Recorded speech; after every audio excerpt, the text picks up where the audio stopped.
So why I am so focusing on this particular substances, because all these substances are very important for the purpose of this hemostatic mechanisms. So I want to start here. When there is an injury, injured endothelial layers start to producing, or we can say start to expel some factors which is known as von Willebrand factor. And platelet has a special type of receptors.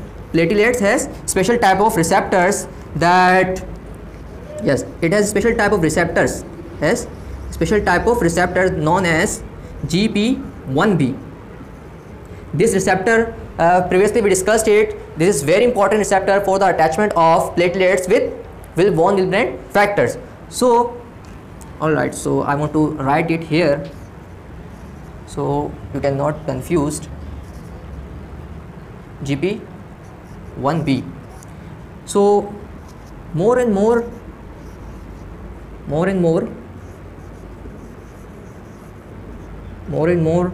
von Willebrand factors are here, and so many platelets are gathered. More and more platelets are adhere this von Willebrand factor. Now what really happens next? This phenomena, when platelets are attached with von Willebrand factor, this phenomena is known as platelet adhesion. What is platelet adhesion? Platelet adhesion means attachment of platelets with von Willebrand factor. Now move on to the second step, which is known as platelet activation. When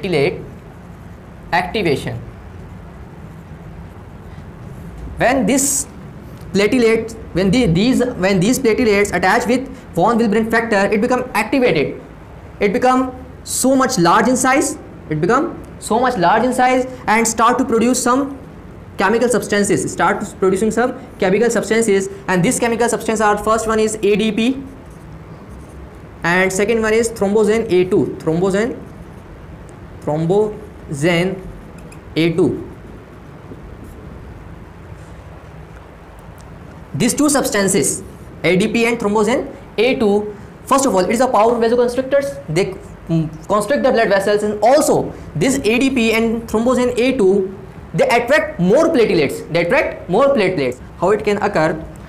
So when this platelet ADP are released into the circulation, this ATP are go into the circulating platelets which are not activated. As this platelets are activated, ADP goes inside the platelets which are not activated and start to produce a very important start to appearing this special type of receptors known as GP2B and 3A.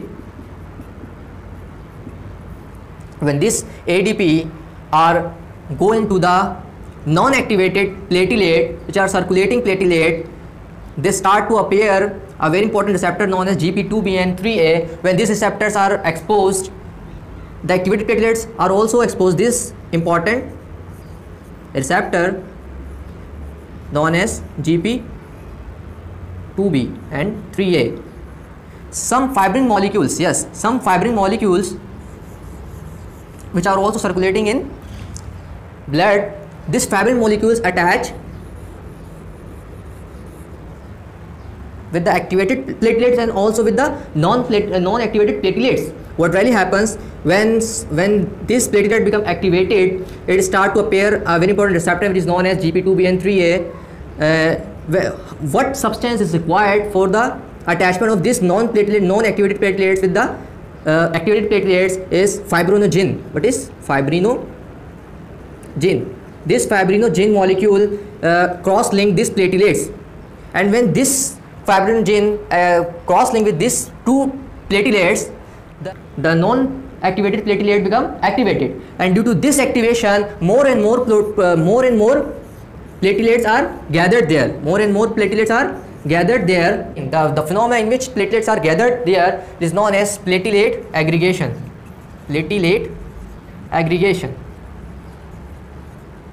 So what did we learn up till now? So what is platelet adhesion? Platelet adhesion means attachment of platelets with von Willebrand factors. And when this platelet attach with von Willebrand factor, it start to producing some chemical substances that is known as ADP and thromboxane A2. This ADP and thromboxane A2 goes into the non-activated platelets and start to appearing glycoprotein 2B and 3A.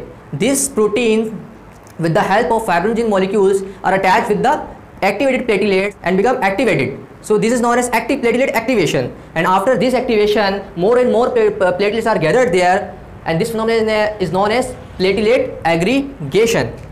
Whole this phenomena, platelet adhesion, platelet activation and platelet aggregation, platelets adhesion, platelets activation and platelet aggregation are known as primary hemostasis. Primary hemostasis. Okay. So let's start the secondary hemostasis. So what is secondary hemostasis? Secondary hemostasis means, first of all, secondary hemostasis are formed.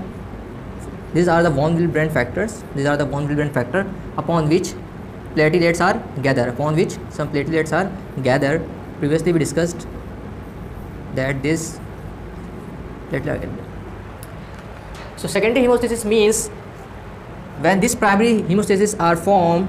Yes, when this primary hemostasis are formed, secondary hemostasis stabilize this primary hemostasis, or we can say that clot. Secondary hemostasis is the phenomena, or we can say the process in which primary hemostasis, or we can say blood clot, the aggregated form of platelets are stabilized. Alright, so secondary hemostasis, first of all, the purpose of secondary hemostasis is fibrin formation. When this fibrin are formed, they deposited upon the, or we can say cross-link, deposited on the platelet plug and stabilized it. So how this fibrin are formed? First of all, we need to learn what is fibrin. Fibrin is a insoluble form. Fibrin is a insoluble form of fibrinogen. What is fibrinogen?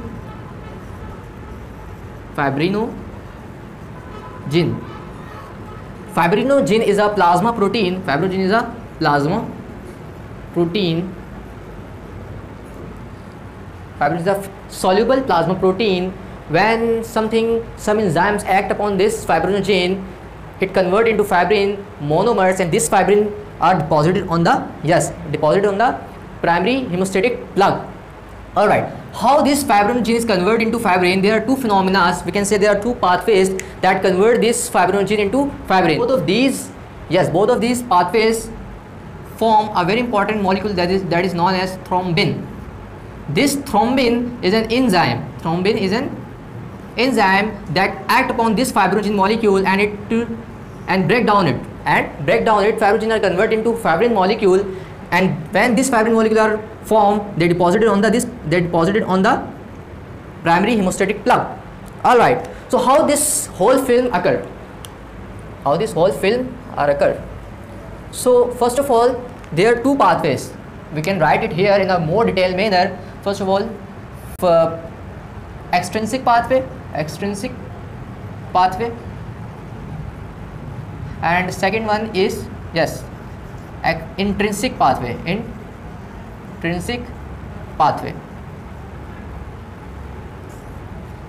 Extrinsic pathway are started by a very important factor that is known as tissue factor.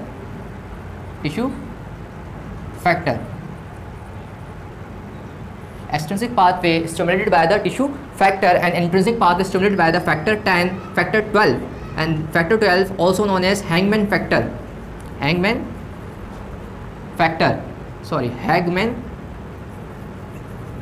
factor. First of all, what is extrinsic and intrinsic pathway? Extrinsic pathway means this pathway is activated some type of substances that comes from outside, that is known as tissue factor. When you injure any part, it start to producing some special type of substances which is known as tissue factor, and when this tissue factor are found in blood, they activate the extrinsic pathway. And what is intrinsic pathway? Intrinsic pathway means when factor 12 exposed with collagen fiber, when factor 12 exposed with collagen fiber, it become activated. So intrinsic pathway means something within the blood that start the phenomena of secondary hemostasis, and extrinsic pathway means something outside the body, or you can say some injured part of the body that start producing some tissue factor that start the secondary hemostasis. Alright, so here is the graphical representation of extrinsic pathway and intrinsic pathway.